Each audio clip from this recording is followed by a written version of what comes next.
Meus irmãos, a paz do Senhor, estamos iniciando mais um comentário da Escola Bíblica Dominical. Nós convidamos você a estar nos seguindo nas redes sociais, você é muito bem-vindo.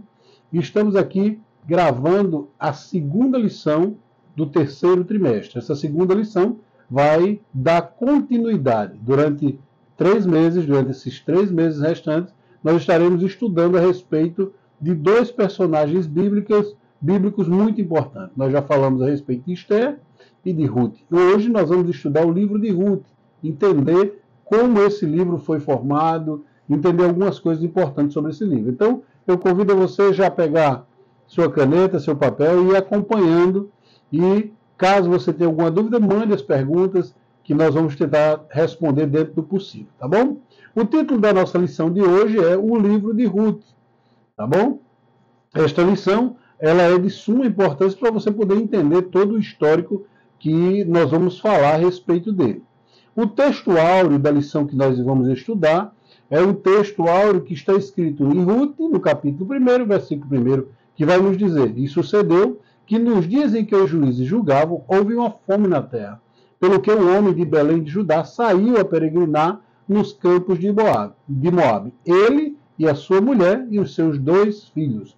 A verdade que nós devemos praticar, colocar em prática sempre, vai nos dizer que servir a Deus não nos isenta de crises.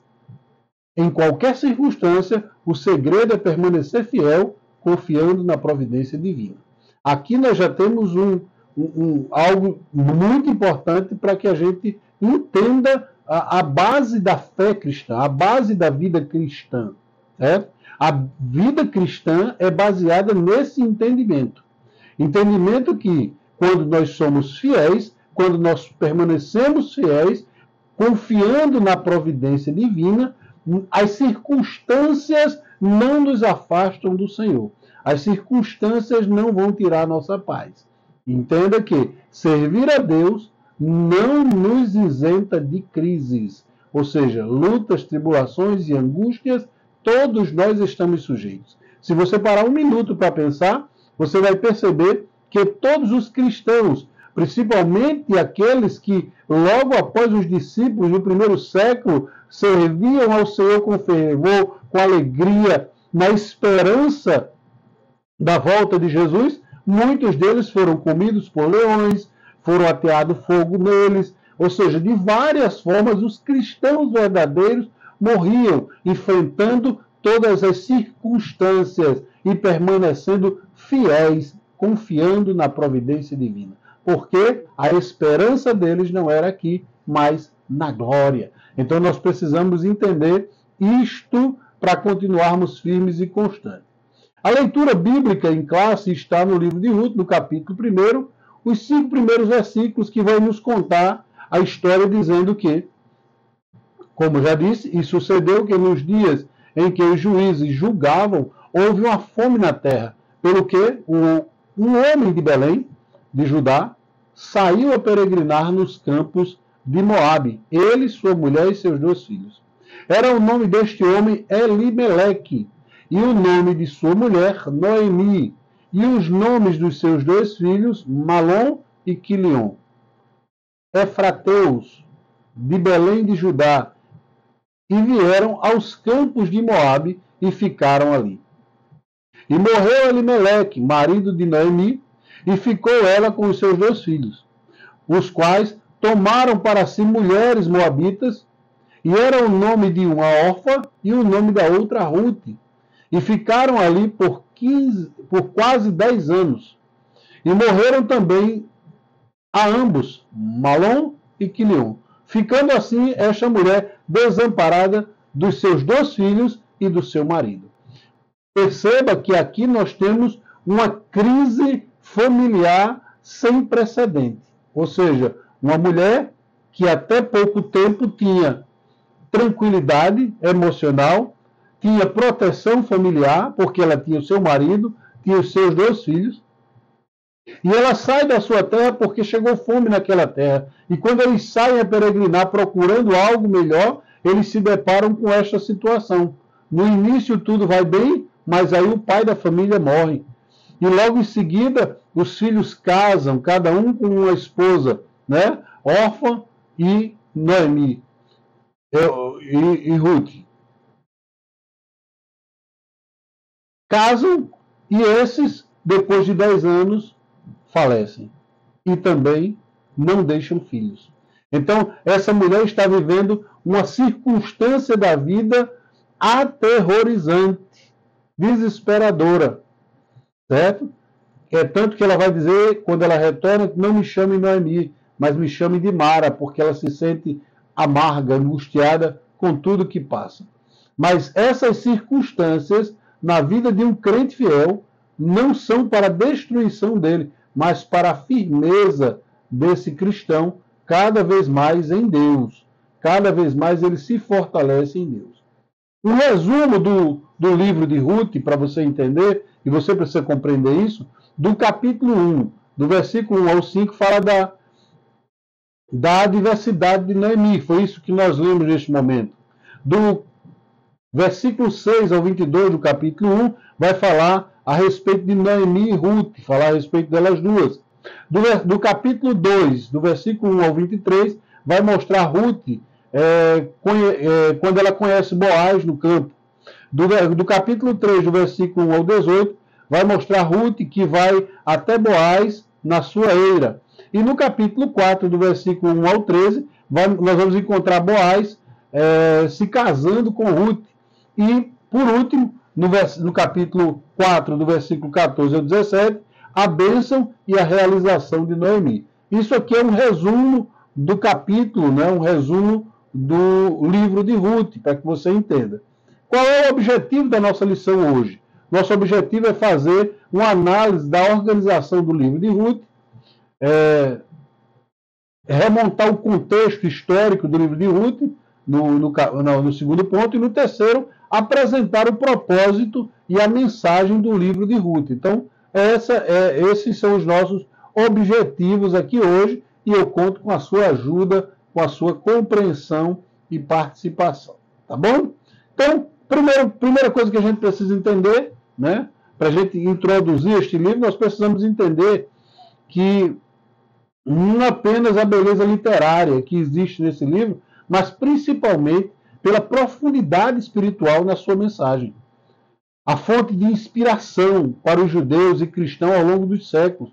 O livro narra uma história de amizade, amor, redenção, uma extraordinária demonstração de como Deus, o Todo-Poderoso, trabalha em meio às crises para cumprir os seus desígnios eternos. Ele transforma tristeza em alegria, perdas em ganhos, derrotas em vitórias. Ruth nos apresenta justamente o Jeová Jiré, o que provê. Aquilo que a gente vai encontrar lá em Gênesis 22, 14, quando o Senhor fala com Abraão. O Jeová Jiré, o Deus que provê. Se você precisa, Ele provê. Ele é o Deus que provê tudo. Louvado seja o nome de Jesus. Então, como se dá a organização do livro? Você vai encontrar o livro da seguinte forma organizada. Na Bíblia hebraica, o livro de Ruth pertence à terceira divisão ou seção do Tanakh, a Bíblia hebraica, que é composta apenas de 2 livros do Antigo Testamento da Bíblia cristã.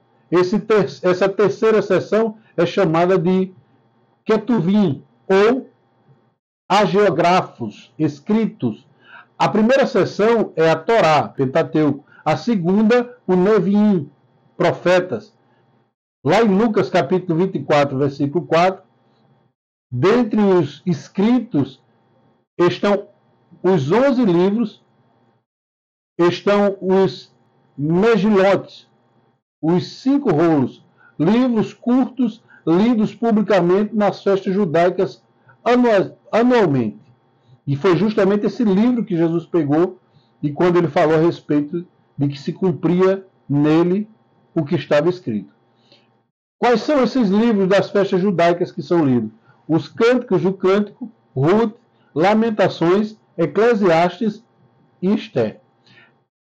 Em função de narrar fatos ocorridos durante a colheita, A leitura litúrgica de Ruth era tradicionalmente feita durante o Shavuot, ou seja, Pentecostes, a festa da colheita. Então é nesse período que o povo judeu lê. Na Bíblia cristã, ou seja, enquanto a Bíblia hebraica está dividida em 3 seções, o Pentateuco, Profeta e Escritos, o Antigo Testamento da Bíblia Sagrada é composto de 4, Pentateuco, Poéticos, Históricos e Proféticos. Ruth está categorizado entre os livros históricos, por ser evidentemente um gênero narrativo, mas é identificado também por sua extraordinária beleza poética, empregando o estilo de linguagem próprios do hebraico clássico. O autor expõe aspectos subjetivos, da vida dos personagens. A gente pode ver em cada capítulo esse destaque dos detalhes da vida do personagem. A obra está organizada em 4 capítulos, somando 85 versículos. Autoria e data, nós vamos ver isso no terceiro ponto do primeiro item. No primeiro ponto da nossa lição, o terceiro item vai ser justamente a autoria e a data desse escrito. Há uma diversidade de opiniões entre os eruditos acerca da autoria do livro de Ruth. Alguns acreditam que Samuel, porque é o autor mais provável. O Talmud, obra milenar de regulamentos e tradições judaicas, atribui a ele a autoria. A forma como o autor se refere a Jessé e Davi parece indicar contemporaneidade e familiaridade com os personagens, o que também aponta para Samuel, conforme Ruth 4 e 17. Além disso, as características gerais da obra indicam uma atmosfera própria para o início do período monárquico de Israel. Sendo assim, o livro teria sido escrito lá pelo século X a.C. Então, provavelmente nesse período foi escrito este livro. A nossa lição ela também vai nos dar alguns subsídios bibliológicos para a gente entender. E um deles que eu quero citar é justamente um que diz assim: Ruth. O livro de Ruth traz o nome de uma das principais personagens do livro. Ruth era viúva de Malom, nora de Noemi e, por fim, esposa de Boaz. A etimologia do nome não é clara, embora alguns tentem ligar o nome à amizade, ou associando-se, ou vendo.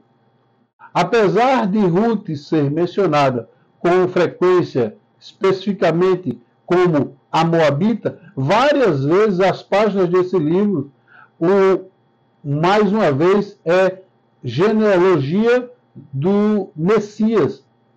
É surpreendente que esse livro notável traga o nome no título. Ruth não era israelita. Como Moabita era de uma nação que odiava Israel. Alguns não consideram Ruth a personagem principal do livro. Contudo, os eventos do livro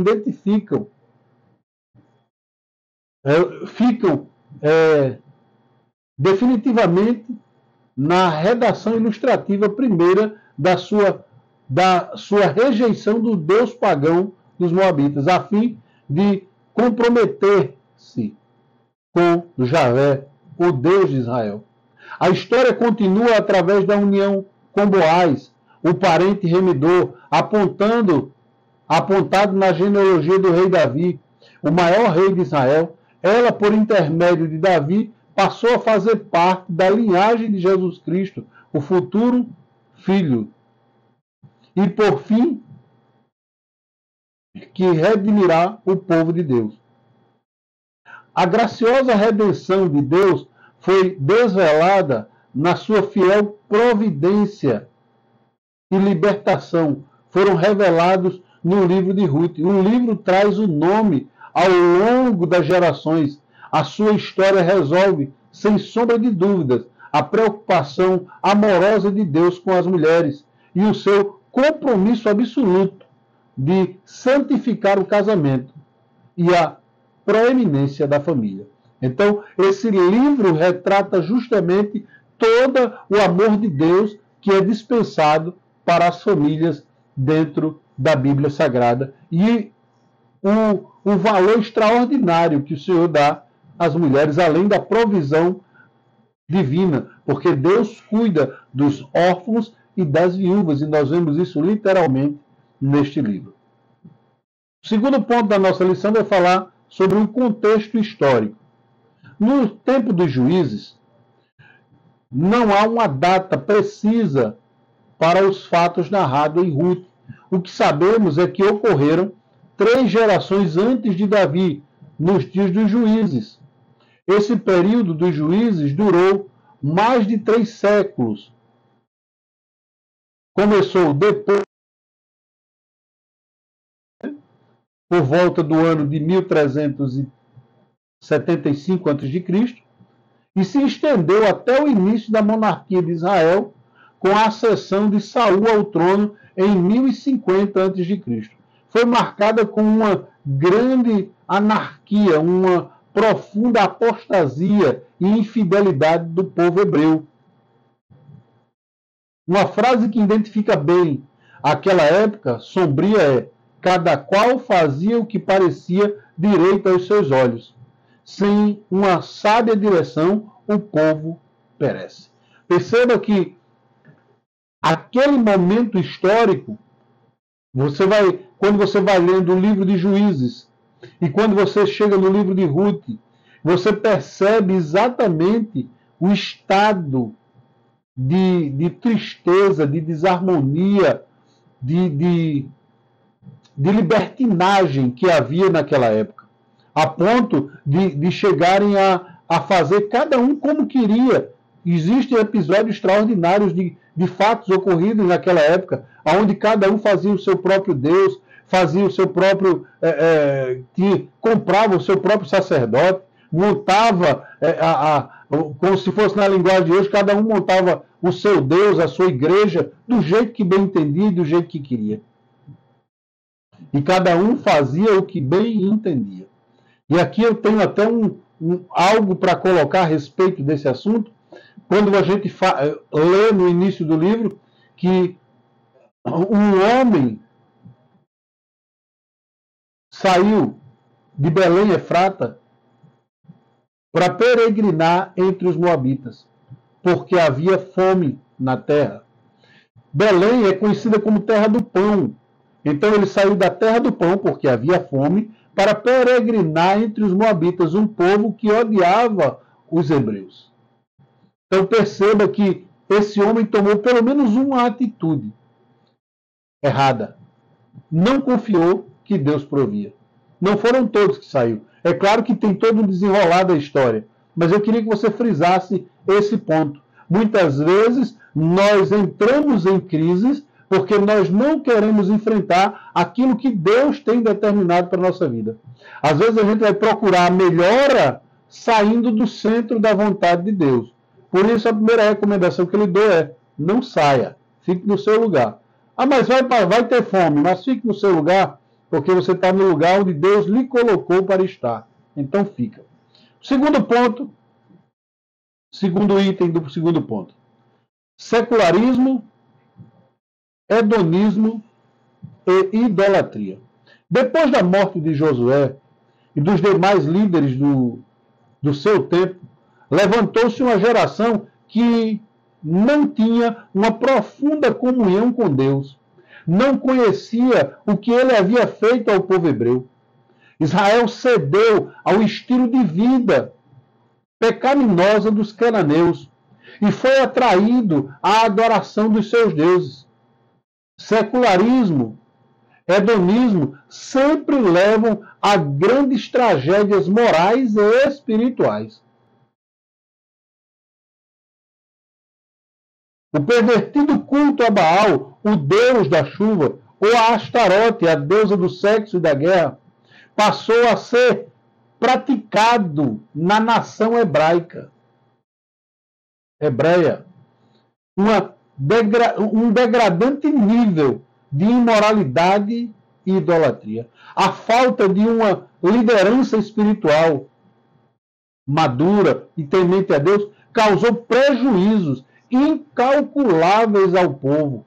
No reino de Deus, não basta ter carisma para liderar, é preciso ter caráter aprovado. Vou repetir isso aqui para você entender. Para liderar o povo de Deus, no reino de Deus, não basta apenas ter carisma, ser simpático para liderar. É preciso ter caráter aprovado por Deus. Por que isso precisa ser dito? Porque o hedonismo, o secularismo, envolve certas lideranças e elas cedem ao desejo do povo. Elas cedem à tendência do povo. Elas cedem ao modismo do povo. E começam a cultuar a tudo quanto é Deus. Ao Deus da chuva, ao Deus do sexo, ao Deus da guerra, a qualquer Deus a qualquer um que se diz Deus. E esse é o grande problema. Porque só existe um Deus verdadeiro, só existe um reino de Deus. E para entrar lá, você não pode estar liderando o povo de Deus apenas com simpatia, com carisma. Você precisa ter caráter aprovado por Deus. Fica a dica, tá bom? Terceiro do segundo ponto. Opressão, clamor e livramento. A apostasia tornou Israel presa fácil para os seus inimigos, que atacavam, saqueavam as suas cidades e terras. Mantinham o povo sob o domínio opressor por longos períodos. Nós vamos ver isso em Juízes 3, 7, 4, 1, 6, 1 e por aí vai. Afligia a nação. Aí a nação clamava a Deus. O Senhor levantava juízes e libertava o povo. Esses juízes não eram magistrados civis, como os que conhecemos hoje, que julgam em fóruns e tribunais. Eram libertadores, geralmente líderes militares, como Otoniel, Baraque, Gideão, poderosamente usados por Deus para julgar a causa de Israel, livrando dos seus opressores, apesar dos repetidos ciclos de infidelidade da nação. Deus sempre ouviu o gemido do seu povo nos momentos de dor e de aflição. O Senhor é longânimo e cheio de misericórdia. Ele ouve os que a Ele clamam. Fica mais um aviso importante para você. Quando você estuda o livro de Juízes, você vai perceber que nos primeiros juízes eles tinham um caráter firme. Eles tinham um caráter aprovado por Deus. Já os que estão chegando no final, como o próprio Sansão, você vai ver que Sansão é separado para fazer uma grande obra, um nazireu de Deus. Mas ele quebra toda aquela ordem e desobedece a Deus. Deus, por misericórdia, ainda o usa no final, mas se você olhar a história nos detalhes, você vai ver que ele era um líder, mas ele não tinha a convicção, o caráter realmente de um líder cristão. Ele apenas usava a força que Deus dava a ele. Mas na hora de obedecer, ele fazia tudo ao contrário. Cuidado. Deus ouve o clamor da sua igreja. E Deus sempre vai levantar alguém para defender o seu povo. Qual é o propósito da mensagem? Qual é o propósito da mensagem contida nesse livro de Ruth? O centro de Judá. Vários propósitos são atribuídos no livro de Ruth. O principal e mais evidente deles é apresentar Davi como descendente de Judá, a tribo real da qual viria o Messias. O leão da tribo de Judá, a raiz de Davi, conforme Apocalipse 5:5. O cetro não se arrebatará de Judá, nem o legislador de entre os seus pés, até que venha Siló. A ele se congregarão os povos. Eram Rúben, embora Rúben fosse o primogênito de Jacó, seu ato de desonrar o leito do seu pai, deitando-se com as concubinas, fez com que perdesse a primogenitura, a posição de liderança. A promessa feita a Abraão seguia agora para a descendência de Judá. Sendo Samuel o autor do livro de Ruth, o propósito de registrar a genealogia de Davi ganha ainda mais sentido, já que naquele tempo o rei de Israel era Saul, um benjamita. O ancestral de Davi, o legítimo do trono, seria um descendente de Judá, e que, no caso, é apresentado Davi como tal.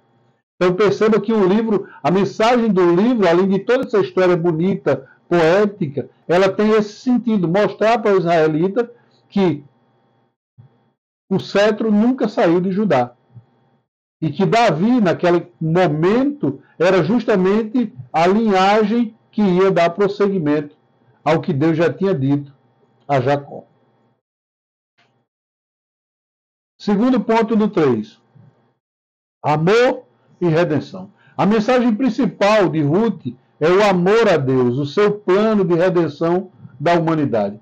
Como representante de judeus e gentios, respectivamente, Boaz e Ruth prenunciam a derrubada da parede de separação que vai estar lá em Efésios 2, do 11 ao 16. A redenção é vista, o livro no sentido literal e tipológico. Boaz é o parente remidor que preservou a descendência de Elimeleque, mas também é um tipo de Cristo como redentor.